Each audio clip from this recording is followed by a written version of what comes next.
오랜만에 딸이 집에 온다고 했기에 분주하게 움직이고 있었어요.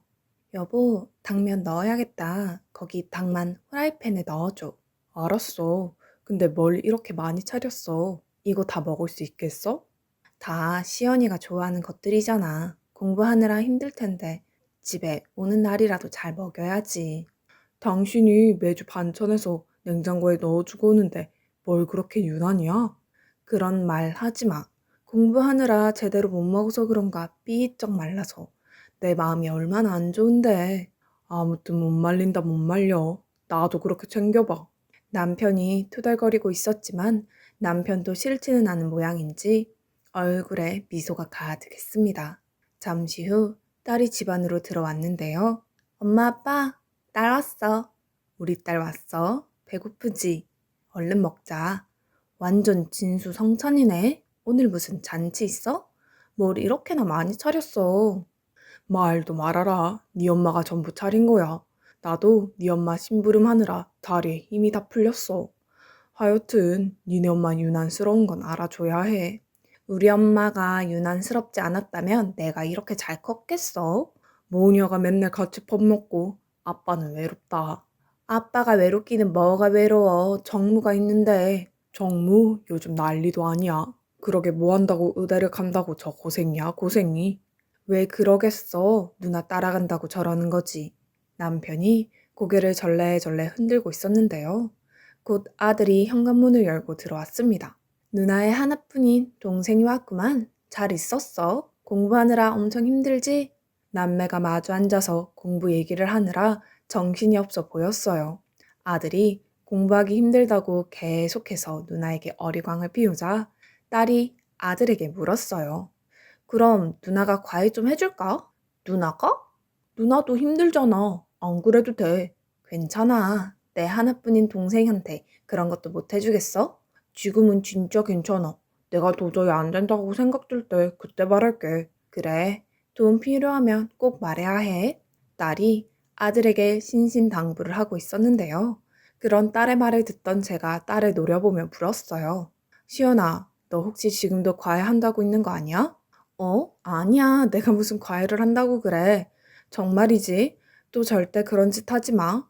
의대 공부하기도 힘든데 뭐하러 그런 것을 해. 의대 학비가 한두 푼도 아니고 엄마 아빠한테 미안해서 그렇지. 자식인데 뭐가 미안해. 자식들은 원래 다 그러는 거야. 그러니까 너는 공부나 열심히 해. 저번에 식은땀 흘리고 얼굴까지 창백해져서 내가 얼마나 놀랐는지는 알기나 해. 그때가 언제적 일인데 또 그 얘기를 하고 그래. 나 이제 진짜 괜찮다니까. 조금만 기다려. 내가 엄마 호강시켜 줄 테니까. 엄마 없었다면 내가 이렇게 잘하기나 했겠어? 옛날 생각이 나는지 딸의 눈가가 촉촉히 젖어 있었어요. 그런 우리 가족에게도 꽤나 복잡한 사연이 있습니다. 남편과 저는 좀 늦은 나이에 결혼을 했어요. 남편은 딱히 결혼 생각이 없다고 했는데 저를 만나고 나서 결혼이 하고 싶어졌다고 했으니까요. 그리고 저는 그런 남편의 말을 그냥 곧대로 믿은 채 결혼을 했습니다. 시부모님도 저를 보자마자 무조건 마음에 든다며 버선발로 반겨주셨어요. 제 말이라면 무조건 믿고 지지해 주셨거든요. 혼수부터 결혼식장까지 그냥 제가 하고 싶은 대로 다 하라고 했습니다. 그런 시부모님을 보며 다들 저에게 결혼 잘하는 거라며 입에 침이 마르도록 칭찬을 했죠. 지금 생각해보면 시부모님과 남편은 저에게 미안한 게 있었기에 그랬던 것 같습니다. 우리가 결혼하고 3달쯤 지났을 무렵 시어머니의 전화를 받은 남편이 혼비백산한 채 뛰쳐나갔어요. 제가 무슨 일이냐고 몇 번이나 물었지만 남편은 그저 별일 아니라는 말만 할 뿐이었어요. 하지만 그런 큰일이 감춘다고 감춰질 일도 아니었고 며칠 지나지 않아 시어머니와 남편이 꾸민 기가 막힌 일들이 서서히 수면 위로 드러나기 시작했습니다. 며칠 후 주말 아침 시어머님이 다시 남편에게 전화를 해서 고래고래 소리를 지르는 게 아니겠습니까? 남편 또한 그런 시어머니에게 알 수 없는 말들만 하고 있었고요.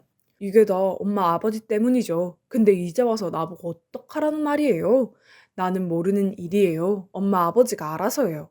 남편이 시어머님께 고래고래 소리를 질렀고 휴대폰에서는 시어머님의 목소리가 쩌렁쩌렁하게 들려왔는데요.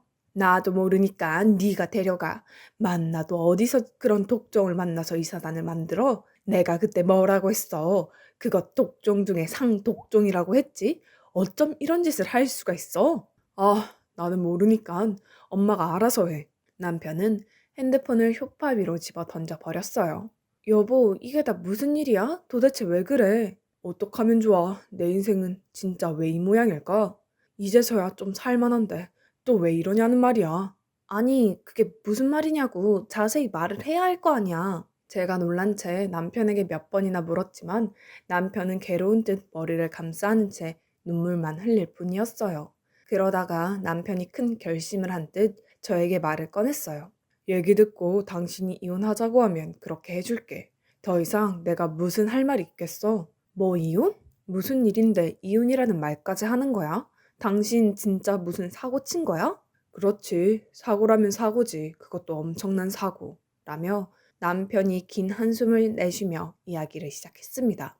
그렇게 남편의 말을 들으며 입이 떡하고 벌어질 정도였는데요. 남편의 입에서 나오는 말들은 도저히 믿겨지지가 않는 그런 말들이었어요. 남편의 말에 의하면 그동안 결혼을 안 한 이유가 있었다는데요. 오래전에 사귀던 사람이 있었다는데 결혼까지 할 생각이었답니다. 하지만 시부모님의 엄청난 반대로 인해 헤어졌다고 하네요. 그 여자가 고등학교만 나왔다고 반대를 했다고 하는데요. 남편은 시부모님과 연을 끊더라도 그 여자와 결혼을 하려고 했지만 시부모님께 모욕이란 모욕은 다 당했던 여자가 두 손 두 발 다 들고 떠나갔다고 합니다. 그래서 내가 한동안 결혼은 생각조차 안 했던 거야. 나도 질릴 대로 질렸거든. 근데 당신을 만나면서 다시 결혼할 생각이 들었어. 그 뒤 그 여자는 완전 잊고 지냈었는데 내가 당신하고 결혼했다는 소식을 듣고 얼마 전에 그 여자가 다시 나타난 거야. 갑자기 왜? 우리가 결혼하는 게 뭐가 문제가 되는데? 그게 말이야. 아마도 그 여자가 우리 부모님 때문에 이를 갈고 있었던 것 같아. 왜 그런 말이 있잖아. 여자가 한을 품으면 온 6월에도 서리가 내린다고. 아마도 그 여자가 그랬던 것 같아. 왜? 지금에 와서 무슨 복수라도 하겠다는 거야? 그 여자가 좀 안 되긴 했는데 나는 지나간 과거 따위에는 별 관심도 없는데 말이야. 제가 대수롭지 않다는 듯 남편을 바라봤는데요. 제 눈을 빤히 바라보던 남편의 눈에 눈물이 그렁그렁 맺혀 있었어요. 여보, 난 진짜 괜찮다니까. 이미 한참 전에 일이잖아. 나 진짜 괜찮아. 그게 말이야. 당신이 생각하는 것보다 훨씬 심각한 일이야. 그냥 과거일 뿐인데 심각하게 뭐가 심각해? 얼마 전에 그 여자가 부모님 집에 찾아와서는 남편은 미처 말을 하지 못한 채 온몸을 덜덜 떨고 있었어요. 도대체 무슨 일인데 그래? 그 여자가 부모님 집에 내 애를 두고 갔거든. 남편이 힘겹게 그 한마디를 내뱉으며 잔뜩 인상을 썼어요. 뭐? 아이? 당신 애가 있었어? 그동안 그 여자가 당신 애를 혼자 키웠단 말이야? 당신은 그 사실을 알고도 그동안 모른 척했고? 어떻게 그럴 수가 있어? 아니야, 나는 진짜 몰랐어. 헤어질 때 그 여자가 아무 말도 안 했거든. 진짜 전혀 몰랐어. 그게 말이 돼? 당신 말대로라면 당신의 아이를 임신한 걸 알고도 당신한테 말도 안 하고 그 여자 혼자 키우고 있었다. 그 말인 거잖아. 이건 말이 안 되는 거야. 혹시 당신 아이가 아닌데 거짓말 하는 거 아니야? 물론 우리도 의심해서 유전자 검사해봤지. 근데 내 아이가 맞아. 뭐? 그럼 진짜로 당신한테 말 한마디도 안 하고 이제까지 혼자 키웠다 그 말이야? 근데 왜 이제 와서 아이를 데리고 온 건데? 그게 그 여자 말로는 그동안 일을 갈면서 살았대. 그러다가 얼마 전 내가 결혼한다는 소식을 듣자마자 마치 복수라도 하듯이 아이를 부모님 집에 맡기고 간 거야. 그동안 자기 혼자 키웠으니 이제는 알아서 키우라고 말이야. 아니, 어떻게 그럴 수가 있어? 당신 지금 나한테 장난하는 거지? 그걸 지금 나보고 믿으라고? 길가에 지나다니는 사람들한테 물어봐. 그 말을 누가 믿나? 맞아. 당신 입장에서는 당연히 그럴 수 있을 것 같아. 사실 나도 지금 이 상황이 믿겨지지가 않거든. 나도 지금 이게 꿈이었으면 좋겠어. 그럼 진짜 지금 시댁에 그 아이가 있다는 그 말이야? 응. 지금 부모님 집에 있는데 엄마 아버지도 워낙 놀라셔서 누나가 왔다 갔다 하면서 봐주고 있나 봐. 그럼 지금 가서 보자. 내가 직접 가서 진짜인지 봐야겠어. 가봤자 당신 충격만 받아. 나도 가서 보고 다리에 힘이 풀려서 주저앉아 버렸거든. 아니, 일단 가서 봐야겠어. 가서 보고 나서 당신이랑 이혼을 하던지 말던지 결정할 거야. 그리고 제가 시댁으로 상했습니다. 저의 뒤를 남편이 급히 따라왔는데요. 그렇게 자세히 보니 그동안 마음고생을 심하게 했던 모양인지 남편의 얼굴이 말이 아니었어요. 남편의 얼굴을 가만히 바라보고 있는데 어쩌면 모든 것이 사실일지도 모른다는 생각이 들기 시작했습니다. 그리고 조금씩 무서워졌던 것 같아요. 만약 남편이 말한 것이 전부 사실이라면 그때는 어떻게 해야 할까 하는 생각으로 머릿속이 복잡하다 못해 속까지 울렁거렸습니다.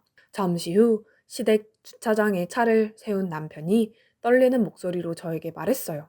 여보, 앞으로 나는 당신이 하자는 대로 다 해줄게. 당신이 이혼하자고 해도 내가 무슨 할 말이 있겠어? 맞아. 이 모든 게 다 사실이면 나는 당신하고 이혼할 거야. 그리고 이건 엄연히 사기 결혼에 해당되는 거 당신도 알고 있지. 난 소송도 할 거고 다 할 거야. 결혼 3개월 만에 이게 지금 말이라도 된다고 생각해? 그러게 내가 입이 10개라도 할 말이 없다. 남편이 고개를 떨구며 긴 한숨을 내쉬었습니다. 그렇게 우리는 떨어지지 않는 발걸음으로 간신히 시댁으로 들어갔는데요. 남편과 제가 시댁으로 들어서자마자 시어머님이 놀란 듯이 물었어요. 뭐야, 네 처한테도 다 말한 거야? 그럼 언제까지 속여? 그리고 엄마가 그렇게 소리를 질러대는데 어떻게 눈치를 못 채겠어? 그럼 어떻게 되는 거야? 너희들이 데려다 키우는 거냐? 이왕 이렇게 된 거 방법이 없지 않니? 그렇다고 나이 많은 우리가 키워줄 수도 없는 노릇이고. 걱정 마. 이 사람이랑 이혼하고 내가 데려다 키울 테니까. 뭐 이혼? 그렇다고 이혼을 하면 어떡해? 그게 바로 제 엄마가 바라는 일일 텐데 절대 이혼하면 안 되지. 엄마, 지금 그게 할 말이야? 이 사람 심정이 어떤지는 관심도 없어? 우리 사기 결혼이야. 제발 좀 말이 되는 소리를 해. 남편이 시어머님께 고래고래 소리를 질렀지만 그 와중에도 시어머님은 제 손까지 붙잡은 채 간절한 목소리로 말했어요. 예, 너 진짜 우리 아들이랑 이혼할 거 아니지? 그래봐야 너한테도 좋을 거 하나 없다.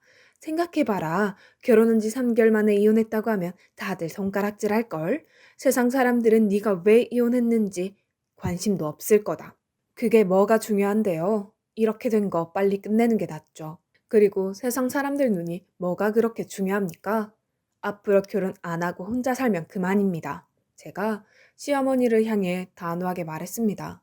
그때 제 마음은 이미 자포자기였기에 눈에 보이는 게 없었거든요. 그렇게 시댁 거실로 들어갔는데 그곳에 정말 남편의 딸이 떡하니 앉아 있었어요. 제가 바로 남편의 딸이라고 표현했던 이유가 있는데요. 그냥 누가 봐도 시댁 핏줄인 게 티가 났거든요. 놀란 제 눈이 커질 대로 커져 있었고 순간 눈물이 비 오듯 쏟아져 내렸습니다. 이미 예상은 하고 있었지만 그 기가 막힌 일을 직접 제 눈으로 확인하고 나니 눈물밖에 나오질 않았어요. 여보, 당신 괜찮아? 많이 놀랐지? 어쩌냐 진짜. 이게 다 엄마 아버지 때문이야. 아니 왜 우리 때문이야? 얘가 생사람 잡네. 생각해봐. 아이 엄마가 얼마나 한을 품었으면 이런 일을 벌일 수 있겠어?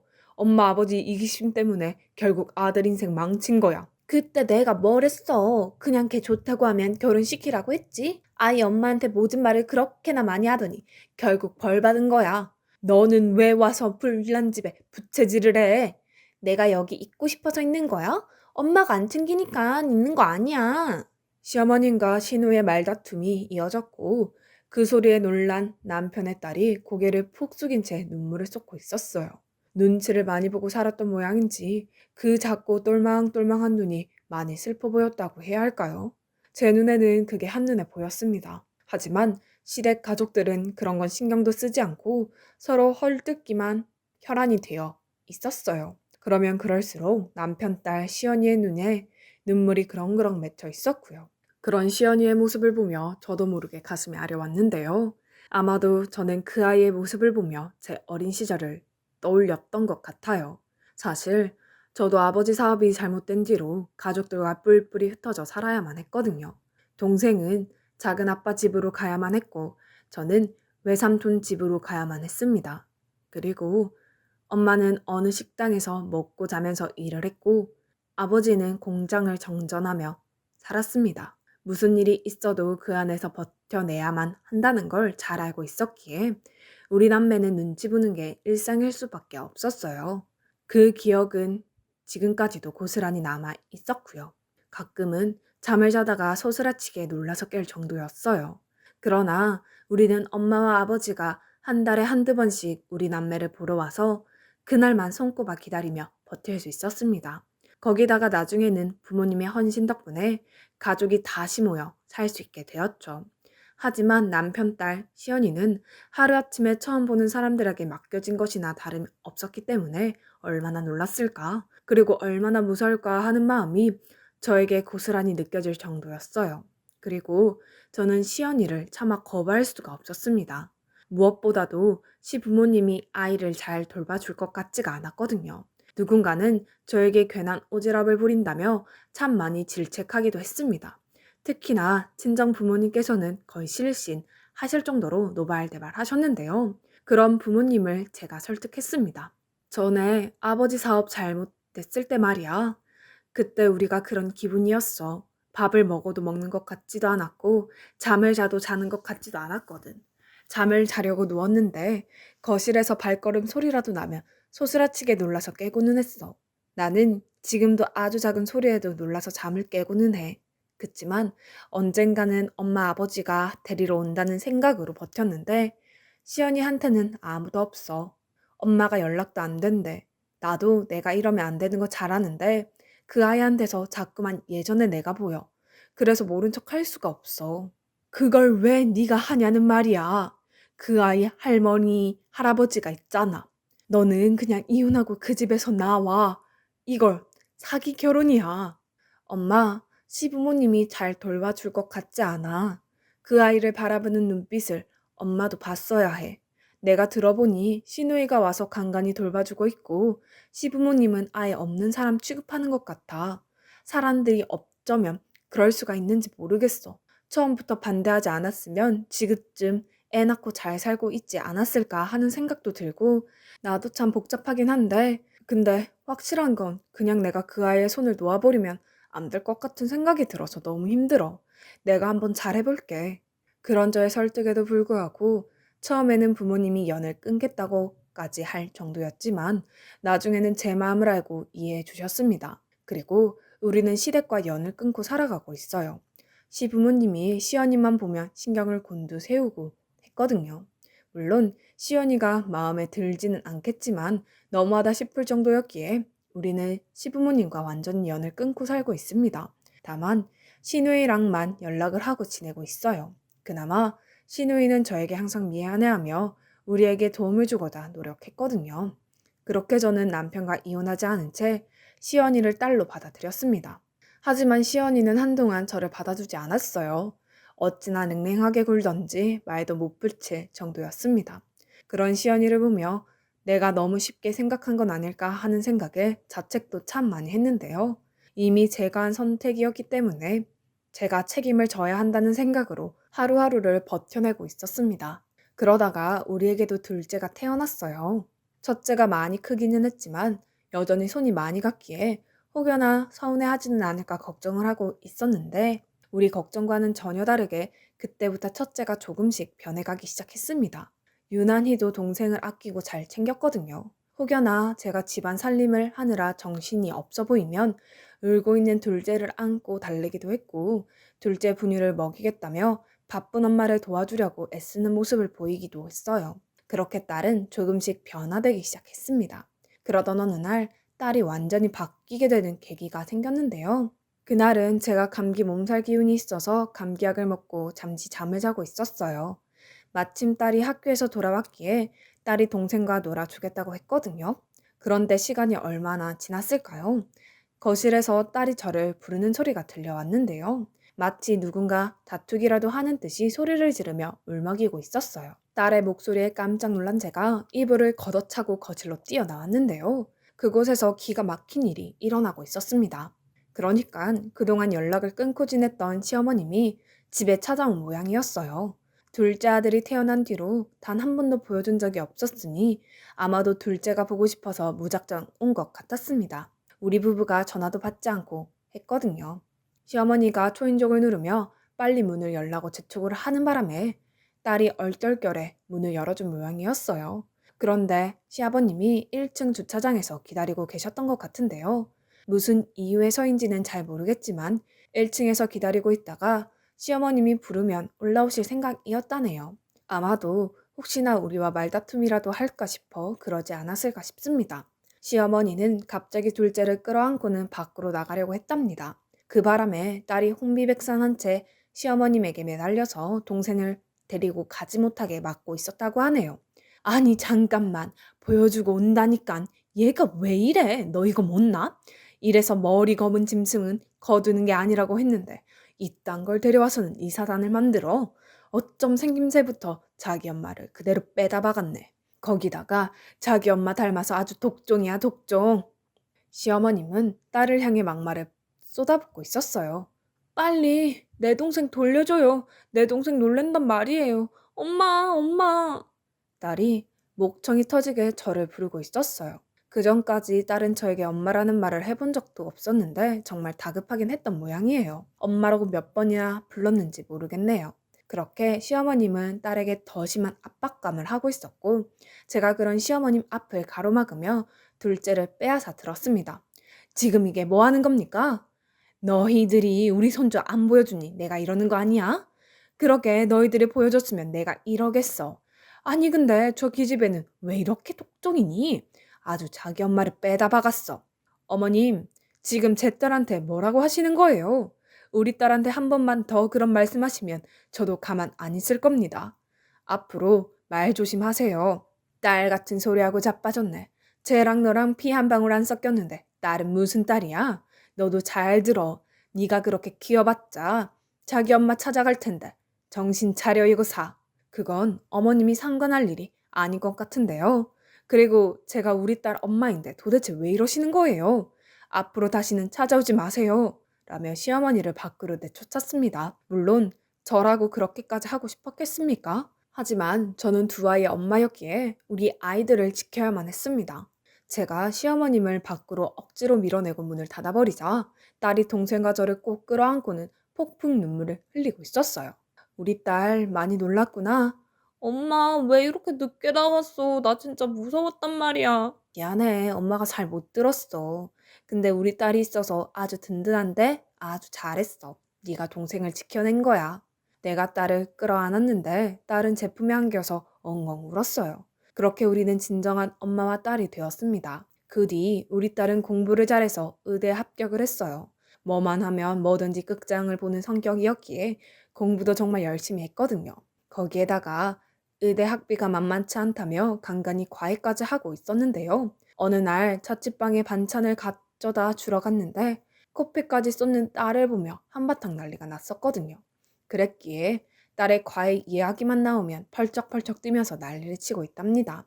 하지만 그 누구보다도 딸의 성격을 잘 알고 있던지라 저는 딸이 과외를 완전히 끊지 못했다는 걸 잘 알고 있습니다. 왜냐하면 집에 올 때마다 우리 몰래 동생에게 용돈을 주고는 하거든요. 남매 사이가 어찌나 좋은지 보고 있으면 다들 혀를 내두를 정도니까요. 그런 딸을 보고 있으면 가끔 딸의 친모가 찾아왔던 기억이 나는데요. 그 친모라는 사람도 참 대단했던 것이 우리 부부에게 딸을 보내면 우리가 이혼할 것이라고 확신했던 모양인데 오히려 이혼하지 않고 잘 사는 모습을 보며 딸을 다시 데려가겠다고 했었던 거거든요. 그 바람에 다시 한번 난리가 났었는데요. 친모를 향해 딸이 절대 따라가지 않겠다고 독할 만큼 냉정하게 행동을 했습니다. 나중에 알고 봤더니 친모가 딸에게 별다른 애정도 없이 그냥 복수할 생각만 하고 있었던 것 같았어요. 아무리 맺힌 게 많아서 그랬다지만 엄마라는 사람이 어떻게 그럴 수가 있는지 저는 잘 이해가 되질 않더라고요. 아무튼 우리랑 같이 살게 되면서 시연이는 다른 세상을 보았던지 절대 생모를 따라가지 않겠다고 발버둥까지 쳤습니다. 결국 생모가 두 손 두 발 다 들고 그냥 가버렸고요. 그때 만약 딸이 생모를 따라갔다면 어찌 되었을까 하는 끔찍한 생각이 들고는 하는데요. 우리 곁에 남아준 딸 시연이에게 그저 고마운 생각뿐입니다. 비록 내 배 아파 낳지는 않았지만 애지중지 키운 소중한 내 딸이었으니까요. 요즘은 딸과 아들을 보고 있으면 저절로 웃음이 나올 정도랍니다. 어렵게 맺어진 우리 가족에게 앞으로 행복한 일만 가득했으면 좋겠습니다.